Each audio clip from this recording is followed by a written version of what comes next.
Hello दोस्तों, कैसे हैं? उम्मीद है कि आप अच्छे होंगे, मस्त होंगे और जबरदस्त होंगे। दोस्तों, मैं राजू खान आज हिस्ट्री का जबरदस्त क्वेश्चन लेकर आए हैं। देखिए, और हम हर एक सब्जेक्ट का वीवीआई क्वेश्चन लेकर आए, एकदम वीवीआई जो डायरेक्ट एग्जाम में ही पूछे, डायरेक्ट एग्जाम में ही पूछे।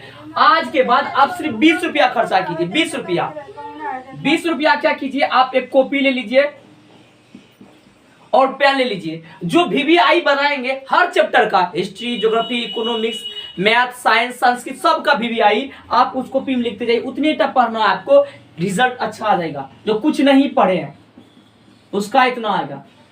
ओके, तो ये जो 7 क्वेश्चन लिखे हैं हिस्ट्री का, शीत युद्ध क्या है, खूनी रविवार, खिलाफत आंदोलन, रोलट एक्ट, चंपारण सत्याग्रह, मेरठ षड्यंत्र और दांडी यात्रा आपको याद नहीं करना है पड़ेगा। बने रहिए हमारे वीडियो में लास्ट तक, और आज ही याद, ये पूरे याद हो जाएगा आपके, डायरेक्ट इधर उधर नहीं, खोपड़ी में डायरेक्ट।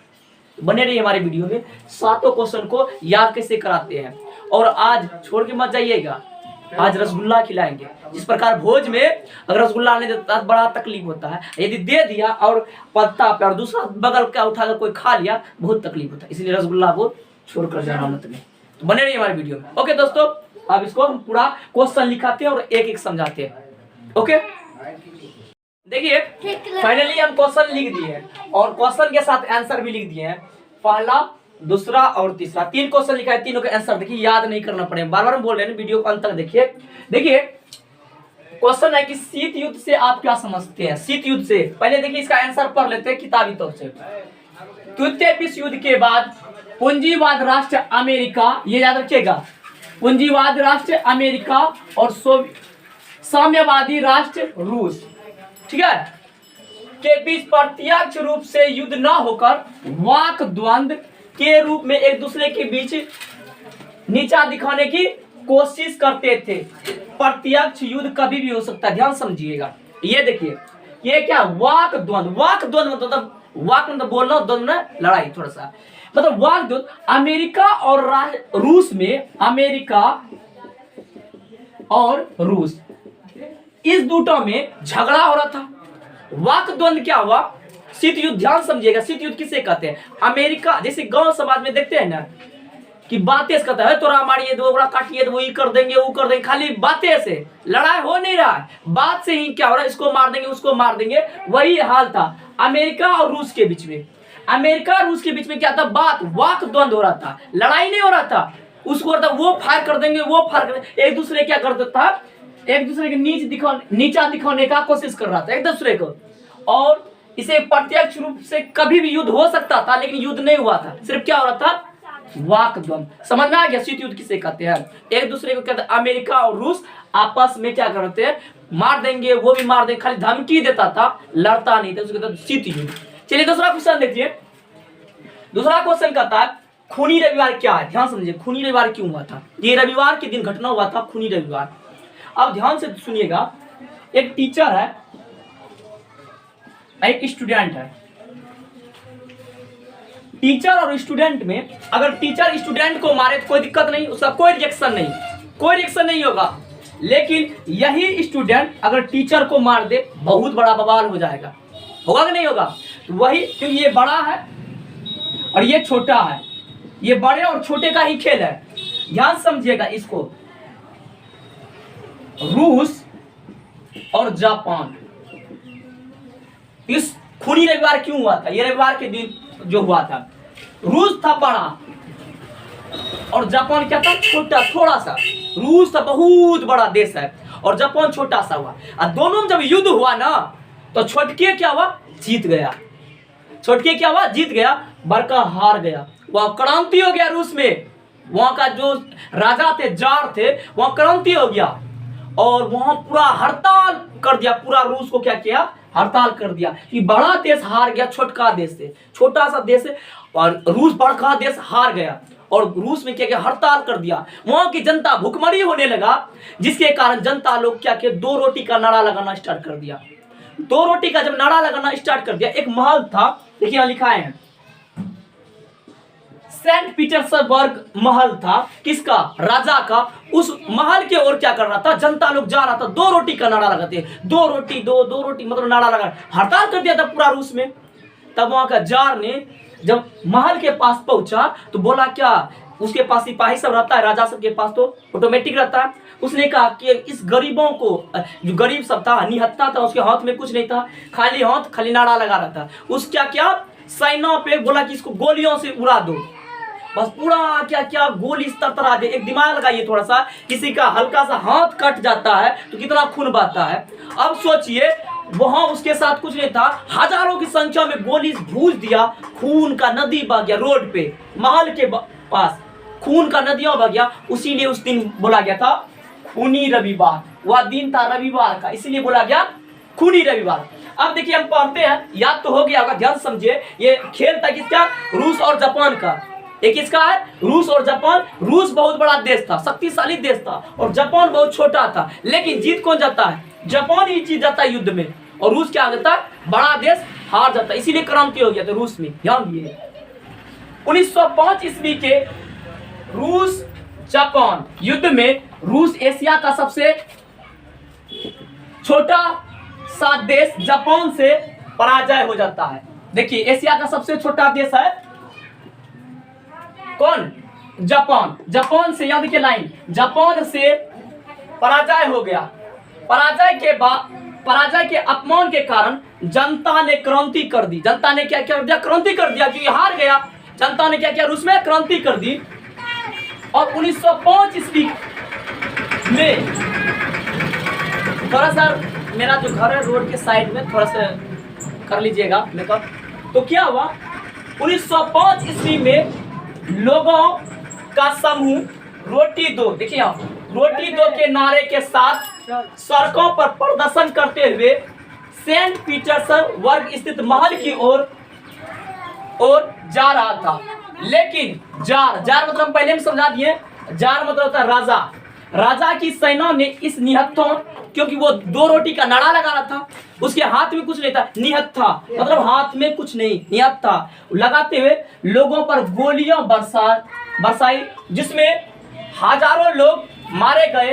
यह घटना रविवार के दिन हुआ था, इसलिए इसे खूनी रविवार कहते हैं। समझ में आ गया क्वेश्चन, कि जापान छोटा देश था, रूस बहुत बड़ा देश था। लेकिन क्या होता है, जितना किसको चाहिए, आप दिमाग लगाइए, जितना किसको चाहिए था, रूस को, लेकिन छोटके ने उसको पलट दिया युद्ध में, जापान ने, जिसके कारण रूस में क्या हुआ, क्रांति होगी। क्रांति के कारण क्या होता है, लोग सब, जनता सब रोटी दो के नारे लगाते हुए महल की ओर जाते थे।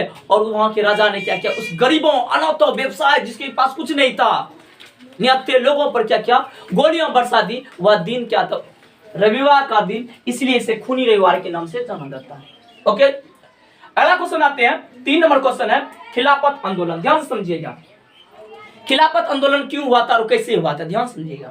ये यहाँ की घटना नहीं है, खिलाफत आंदोलन तुर्की का है।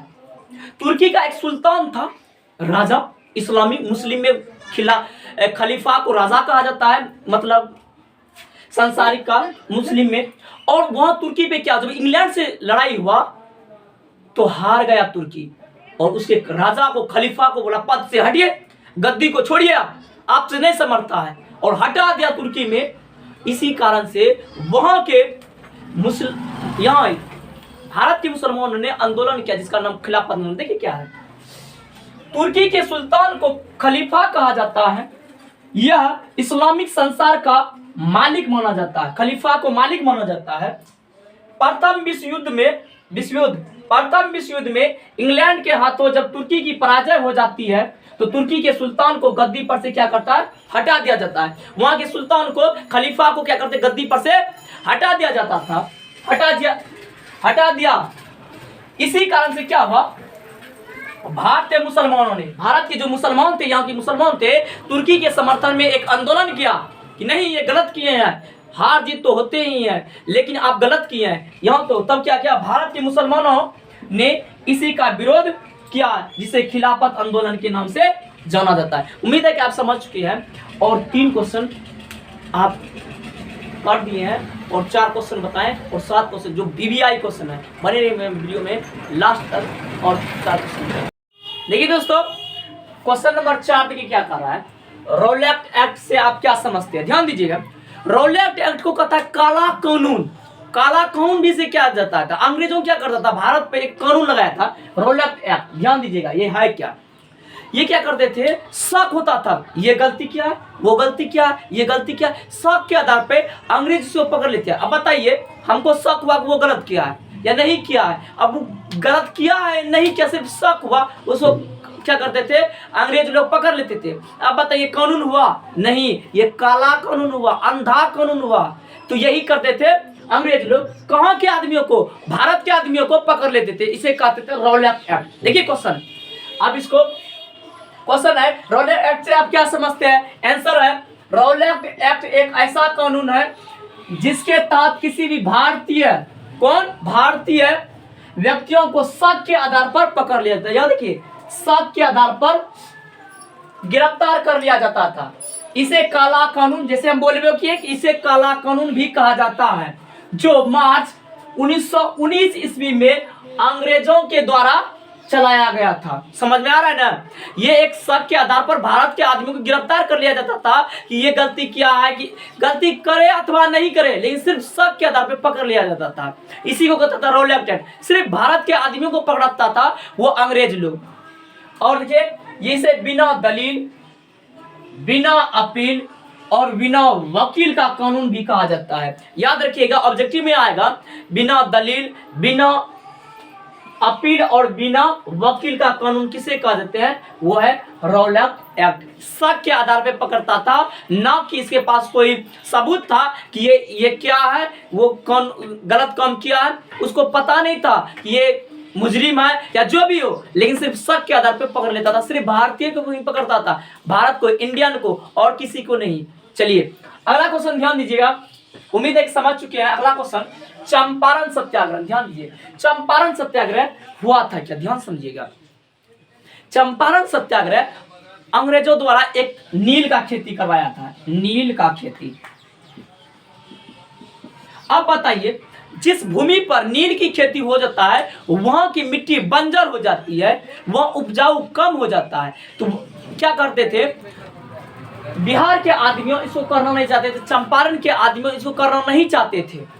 क्योंकि बताइए, एक तो पहले की उपजाऊ कम होता था, उस पे क्या करता था, नील का खेती करवाता था, और तीन कठिया पड़ता था, तीन कठिया, और 3 कठिया क्या हुआ, 3/20, मतलब जिसका 1 बीघा खेती है 3 कट्ठा करना ही है नील का खेती।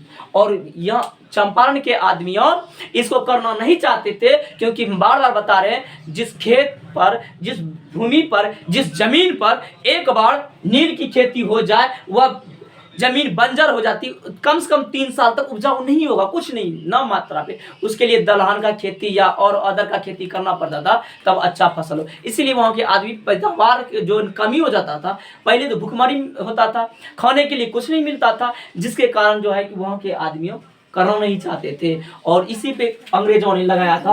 और जो भी करता था उस पर भी क्या करता, नील का खेती वो ही लेकर चला जाता, उसका मन देना है दे दो, नहीं देना सब बुटार के, कुछ से कुछ दे देता हल्का फल्का, और सब बुटार के लेकर चला जाता था अंग्रेज। देखिए ध्यान दीजिए, चंपारण सत्याग्रह का संक्षिप्त विवरण दे, उसका उत्तर देना है थोड़ा सा में, शॉर्ट में। बिहार और बंगाल में 3 कठिया प्रथा के अंतर्गत किसानों को अपनी भूमि के 3/20, समझ में आ रहा है ना, 1 बीघा में 3 कट्ठा, 3/20 हिस्से पर नील की खेती करनी पड़ती थी। वहां के किसान नील की खेती नहीं करना चाहते थे। क्यों नहीं करना चाहते थे बता दिए, क्योंकि वहां की भूमि क्या जाता है, बंजर। जिस पे नील की खेती एक बार हो जाए वहां की भूमि क्या जाता है, बंजर। यहाँ पे नील की खेती नहीं करना चाहते थे क्योंकि इससे भूमि बंजर हो जाती थी।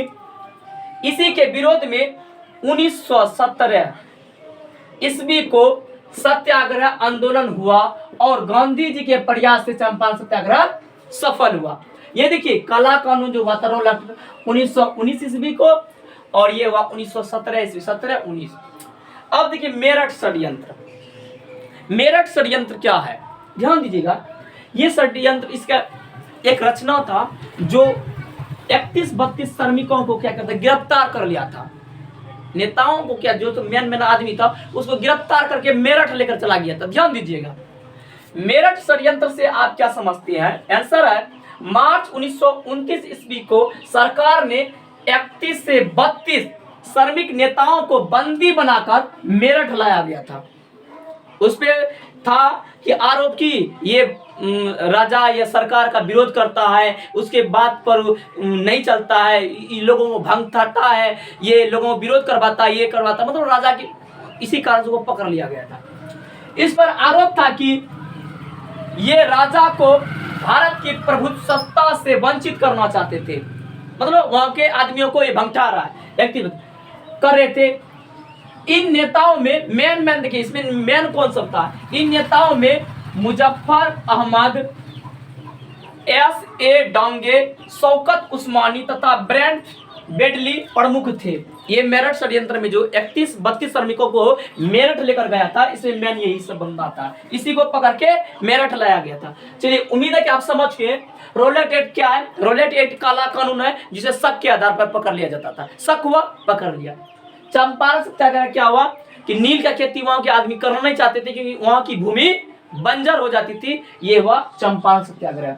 और मेरठ षड्यंत्र क्या हुआ? वहां के नेताओं पर आरोप था कि जो श्रमिक सब था 31-32, आरोप था कि ये राजा की बात को नहीं दूसरे के पास, उसको कहता दो गलत बोल रहा है, फलना बोल रहा है, उसके बात को क्या कर रहा है, इग्नोर कर रहा है। इसी कारण से इसको क्या कर रहा था, पकड़ के लेकर गया था मेरठ। और जानते हैं 8 पर मुकदमा चला है, 8 पे, और सबको छोटे 31-32 को पकड़ के लेकर गया था, सबको पीटा तीटा जो भी किया मेरठ के में, लेकिन क्या था 8 पर मुकदमा चला और सबको क्या क्या छोड़ दिया।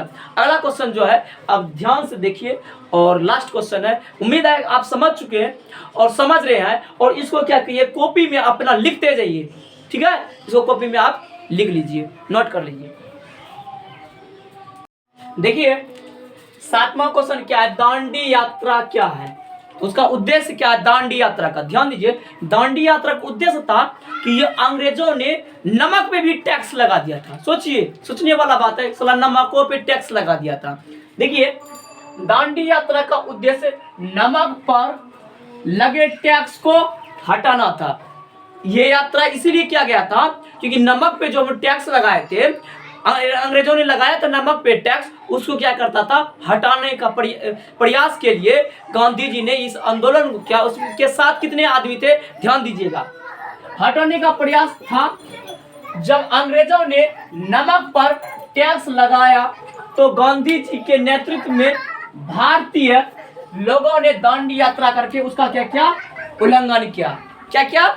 उस दांडी यात्रा करके क्या क्या, नमक पर जो टैक्स लगाया था उसका उल्लंघन किया कि आप गलत कर रहे हैं, नमक पे भी टैक्स लगाया जाता है। इसी कारण से ये हुआ था। ध्यान दीजिएगा, इसका जो मेन पॉइंट लिखा है, 4 पॉइंट हमको अच्छा लगा, जो एग्जाम की दृष्टि से बहुत इंपॉर्टेंट है।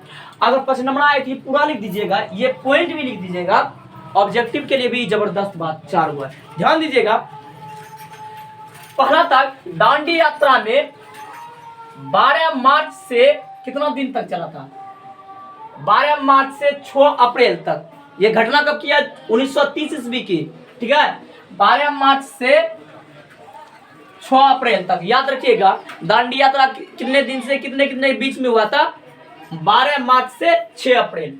दूसरा पॉइंट याद रखिए, यह यात्रा साबरमती आश्रम से, साबरमती आश्रम क्या हुआ? जहां महात्मा गांधी का आश्रम था, जहां पे उसका महात्मा गांधी का डेरा था, कुटिया था, वही है साबरमती। यह यात्रा साबरमती आश्रम से दांडी समुद्र तट के किनारे तक जो हुआ था, ये यात्रा हुआ था। कहां से लेकर?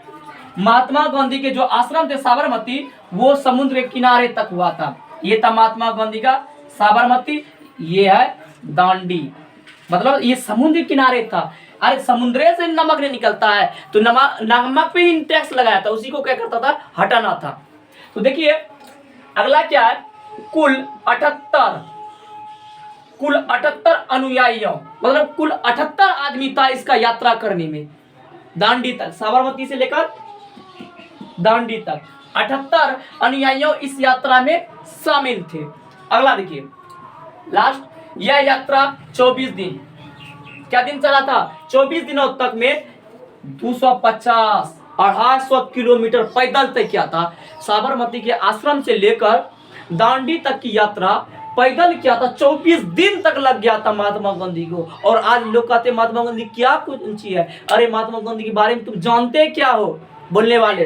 तो 24 दिनों तक 250 किलोमीटर तक पैदल चला था और तब ये क्या क्या उस टैक्स को उल्लंघन किया था और तब नमक पे क्या हुआ, टैक्स खत्म हुआ। उम्मीद है कि आप समझ चुके हैं सारी बात।